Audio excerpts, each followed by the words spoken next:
Kindergarten. Ika-4 na markahan.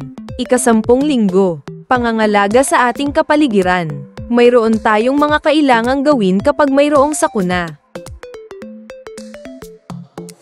Unang araw.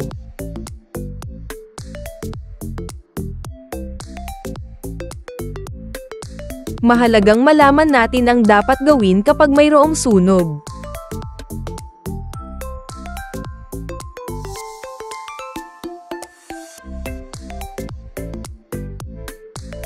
Ano ang sunog? Ang sunog ay isang hindi kontroladong apoy na nakakasira ng mga bagay, bahay, at kalikasan.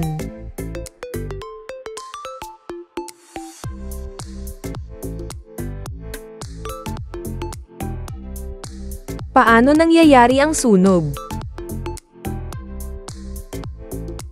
Nangyayari ang sunog kapag nagsama ang init, bagay na madaling magliyab, at hangin o oxygen.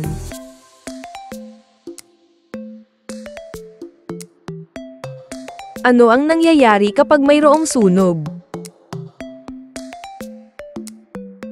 Kapag may sunog, nasisira ang mga bahay, ari-arian, at maaaring masaktan o mamatay ang mga tao at hayop.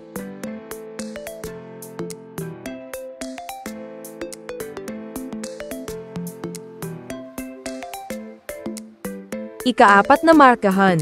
Ika-10 linggo. Ikalawang araw.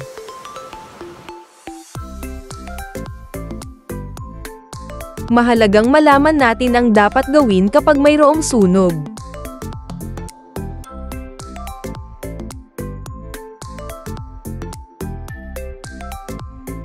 Ano ang mga dapat nating gawin kapag mayroong sunog? Kapag may sunog, dapat tayong kalmado, mabilis na lumikas, at tumawag ng tulong sa bumbero.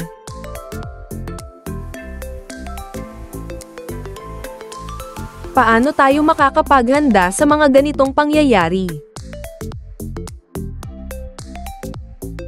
Makakapaghanda tayo sa ganitong pangyayari sa pamamagitan ng pagsasanay sa fire drill, pag-alam ng mga daanan palabas, at pag-iingat sa paggamit ng apoy.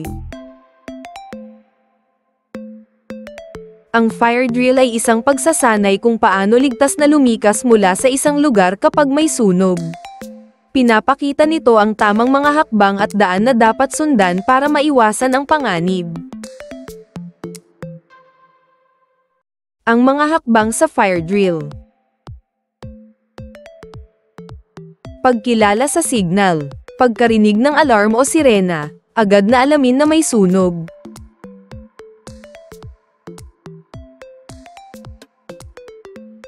Panatilihin ang kalmado. Huwag magpanik, magbigay ng malinaw na direksyon.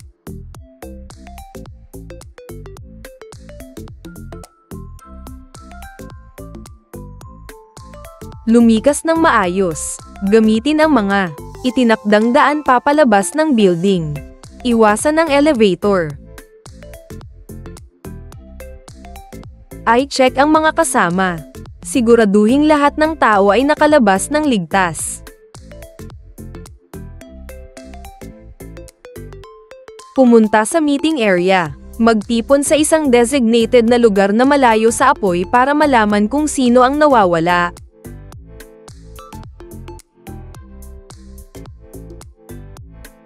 Huwag bumalik hanggang siguradong ligtas. Huwag bumalik sa loob ng gusali hanggat hindi pa binabalik ng mga awtoridad.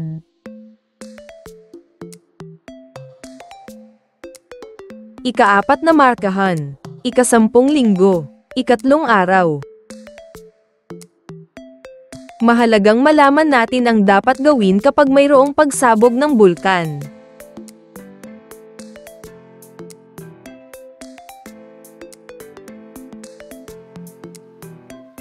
Ano ang pagsabog ng bulkan?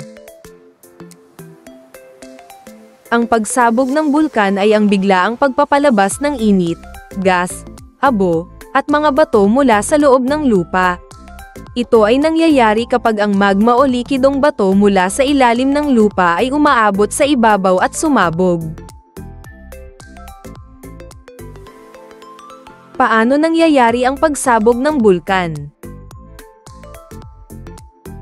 Ang pagsabog ng bulkan ay nangyayari kapag ang magma at gas mula sa loob ng lupa ay naipon, nagdudulot ng mataas na pressure, at tumutulak palabas. Ano ang nangyayari kapag mayroong pagsabog ng bulkan? Kapag may pagsabog ng bulkan, naglalabas ng lava, abo, at mga gas na maaaring magdulot ng pinsala sa mga tao, hayop, at kalikasan. Maaaring magka-landslide, sunog, at malawakang pag-apekto sa kapaligiran.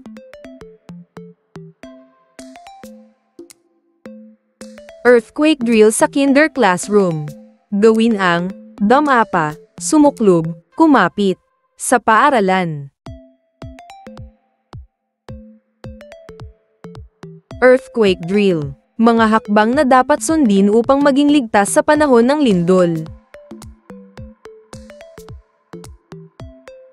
Dumapa o duck. Yumuko upang maiwasan ang pagkabasag ng mga bagay.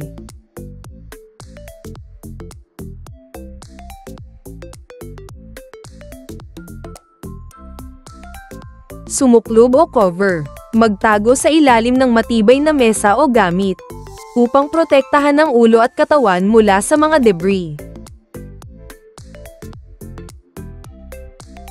Kumapit o hold. Kumapit sa mga matibay na bagay upang hindi ka madala ng galaw ng lupa at maiwasan ang pagkasugatan. Ika-4 na markahan. Ika-10 linggo. Ika-4 na araw. Mahalagang malaman natin ang dapat gawin kapag mayroong pagsabog ng bulkan.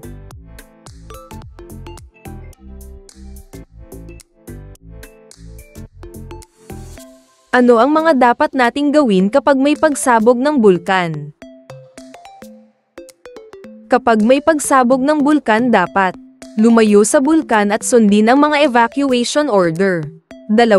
Magtakip ng ilong at bibig gamit ang basang tela. 3. Pumasok sa loob ng bahay at isara ang mga bintana at pinto. 4. Makinig sa mga balita o abiso mula sa awtoridad.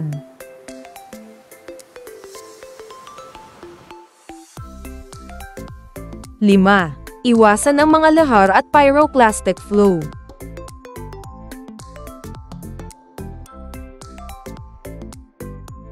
2. Paano tayo makakapaghanda sa mga ganitong pangyayari? Mga dapat gawin. Paghahanda ng go bag o emergency kit. 2. Pag-aaral ng mga evacuation routes at plano. 3. Pagsunod sa mga abiso at babala mula sa mga awtoridad. 4. Pag-enroll sa mga disaster preparedness training.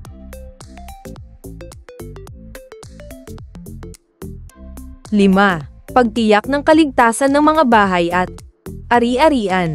Ika-4 na markahan. Ika-10 linggo. Ika-5 araw.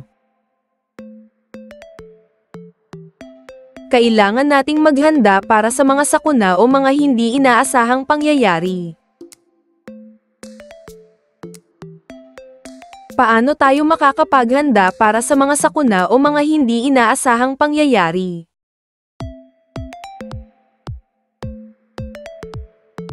Mga paghahanda para sa mga sakuna. Pagkakaroon ng emergency kit, siguraduhing may mga mahahalagang gamit tulad ng tubig, pagkain, gamot, flashlight, at first aid kit. Alamin ang mga evacuation routes. Magkaroon ng kaalaman sa mga daan palabas ng inyong bahay o paaralan.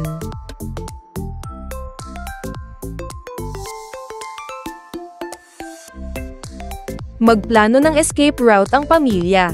Magkaroon ng plano kung paano magtatagpo at magtulungan ang pamilya sa oras ng sakuna. Magsanay ng mga drills. Magsagawa ng regular na earthquake, fire, at other disaster drills.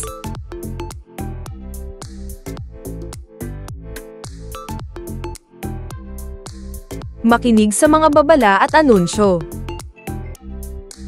Laging maging alerto at sundin ang mga impormasyon mula sa mga awtoridad. Pag-iingat at pagpaplano. Iwasan ang mga lugar na delikado at maghanda ng mga safety measures sa bahay o komunidad. Manatili sa ligtas na lugar.